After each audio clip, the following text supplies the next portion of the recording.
خاموش رہا ہماری نیکی پہ زمانہ، اے وہ کی بات آئی تو گونگے بھی بولنے لگے۔ وقت ایک جیسا نہیں رہتا، پرندہ جب زندہ ہوتا ہے تو چونٹیوں کو کھاتا ہے، جب مر جاتا ہے تو چونٹیاں اسے کھاتی ہیں۔ درخت 1,00,000 ماچس کی تیلی بنا سکتا ہے، مگر ماچس کی تیلی 1,00,000 درخت جلا سکتی ہے۔ زمین انسان کو رزق دیتی ہے، مگر جب انسان مر جاتا ہے تو زمین اسے اپنا رزق بنا لیتی ہے۔ مشکل وقت سب پر آتا ہے، کوئی بکھر جاتا ہے تو کوئی نکھر جاتا ہے۔ اگر جنت میں اپنی مرضی کی زندگی گزارنا چاہتے ہو تو اس دنیا میں اپنے رب کی مرضی کی زندگی گزارو۔ حقیقت اور امید کے درمیان اگر توازن قائم ہو جائے تو ایک کم ہو جاتے ہیں۔ اگر ہر جاہل سے بحث کرتے رہو گے اور ہر کسی کی ہر غلطی پر غصہ کرتے رہو گے تو تمہیں ہی منزل پر پہنچنے میں دیر لگے گی۔ کہتے ہیں کہ وقت کے ساتھ ہر زخم بھر جاتا ہے، مگر سچ تو یہ ہے کہ ہم درد کے ساتھ جینا سیکھ جاتے ہیں۔ جب تعلق ضرورت کے ہوں تو ان کی یاد بھی ضرورت کے وقت ہی آتی ہے۔ چلنے والے 2 پیروں میں کتنا فرق ہے، ایک آگے اور ایک پیچھے، مگر نہ تو آگے والے کو غرور اور نہ پیچھے والے کی توہین، کیونکہ انہیں پتہ ہے کہ پل بھر میں یہ بدلنے والے ہیں۔ شخصیت میں عاجزی نہ ہو تو معلومات میں اضافہ علم کو نہیں بلکہ تکبر کو جنم دیتا ہے۔ جب اللہ پاک کو آپ کی زندگی میں اچھا موڑ دینا ہوتا ہے تو برے لوگوں کی حقیقت آپ کے سامنے لے آتا ہے۔ جو آپ کا احساس کرتے ہیں وہ آپ کے خاموش ہو جانے کو محسوس کریں گے، لیکن جن کو آپ احساس کروانے کے لیے خاموش ہوئے ہو وہ آپ کے احساس آپ کے سامنے ختم کر دیں گے۔ جو پل پل آپ کو بے سکون کرتے ہیں وہ ساری زندگی کا سکون بھی نہیں بن سکتے۔ اپنے آپ کو سمجھا لیجیے، بہت دور جا کر پلٹنا بہت تکلیف دہ ہوتا ہے۔ بہتر ہے کہ پہلی اذیت پر ہی پلٹ لیں۔ یہ لازم نہیں ہے کہ ہم ایک دوسرے کو خوش کرنے کی کوشش کریں، یہ کافی ہے کہ ایک دوسرے کو تکلیف نہ پہنچائے۔ یہ ضروری نہیں کہ ہم دوسروں کی اصلاح کریں، یہی کافی ہے کہ ہماری نگاہ اپنے عیوب پر ہو۔ یہ بھی ضروری نہیں کہ ہم ایک دوسرے سے محبت کریں۔ مجھے کبھی بھی یہ سمجھ نہیں آیا کہ ہم کیوں دوسروں کے پیچھے بھاگنے لگتے ہیں، کیوں ان کا اتنا خیال کرنے لگتے ہیں، کیوں یہ چاہتے ہیں کہ وہ بس ہمارے ہی رہیں، ہمارے علاوہ کسی اور سے بات نہ کریں، صرف اس لیے کہ ہم ان سے محبت کرتے ہیں۔ میری ایک بات یاد رہے کہ انہیں آپ کی یہ محبت سب ڈرامہ لگتی ہے۔ کسی کا ضرب دیکھنا ہو تو اسے عزت دو، فطرت دیکھنی ہو تو اسے آزادی دو، نیت دیکھنی ہو تو اسے قرض دو، خصلت دیکھنی ہو تو اس کے ساتھ کھانا کھاؤ، صبر دیکھنا ہو تو اس پر تنقید کر کے دیکھو، خلوص دیکھنا ہو تو اس سے مشورہ کر لو۔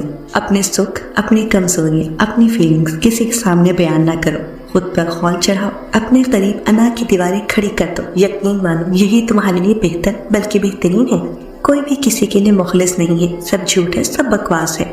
مکہ فاتح عمل دستک نہیں دیتی اور نہ ہی اسے کسی در کے کھلنے کا انتظار ہوتا ہے، یہ تو جہاں جاتی ہے اپنے لیے دروازے خود ہی کھول لیتی ہے۔ جو آج تم کرو گی کل وہی تمہارے ساتھ ہوگا، اس لیے لوگوں کی زندگی جہنم بنا کر سجدوں میں جنت مانگنا چھوڑ دو۔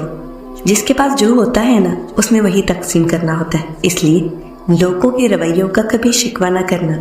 ضروری نہیں سب کی جھولیاں پیار، خلوص، اپنائیت اور بے غرضی جیسے موتیوں سے بھری ہوئی ہوں، اس لیے جہاں سے جو بھی ملے سمجھ لے کہ وہاں دینے والے کے پاس دینے کے لیے اپنے ظرف کے مطابق اس سے بہتر اور کچھ نہیں تھا۔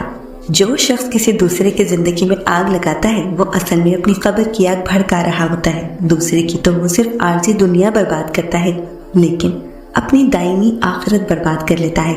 سازشیں کرنے والے یہ سوچ لیں کہ اللہ پاک کی تدبیر بہت بڑی ہے، اس رب کو پہچانو جس کے ہاتھ میں زندگی اور موت ہے۔ کئی لوگ زہر پی کر آتے ہیں پھر بھی بچ جاتے ہیں، اور کئی لوگ بچنے کے لیے ہسپتالوں میں جاتے ہیں پھر بھی مر جاتے ہیں۔ واہ میرے رب، تیری عظمت اور شان کی کیا کہیں۔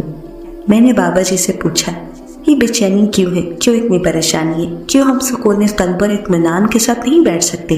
تو انہوں نے کہا بیٹا تم اپنی پریشانیوں کی پوٹلیاں اپنے سامنے نہ رکھا کرو، انہیں خود زور لگا کر حل کرنے کی کوشش نہ کیا کرو، بلکہ انہیں اللہ پاک کے پاس لے جایا کرو اور کہا کرو اے اللہ پاک یہ بڑی مشکلات ہے، یہ مجھ سے حل نہیں ہوتی، یہ میں تیرے حضور لایا ہوں، تو اسے حل کر دے۔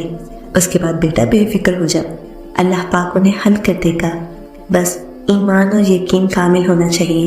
سورۃ الضحیٰ میں اللہ پاک فرماتا ہے اور اس نے سجدے میں دھیمی آواز میں کہا میں مایوس ہو گئی ہوں، میرے رب مجھے تنہا نہ چھوڑنا، اے اللہ میرے ٹوٹے دل کو سمیٹ لینا۔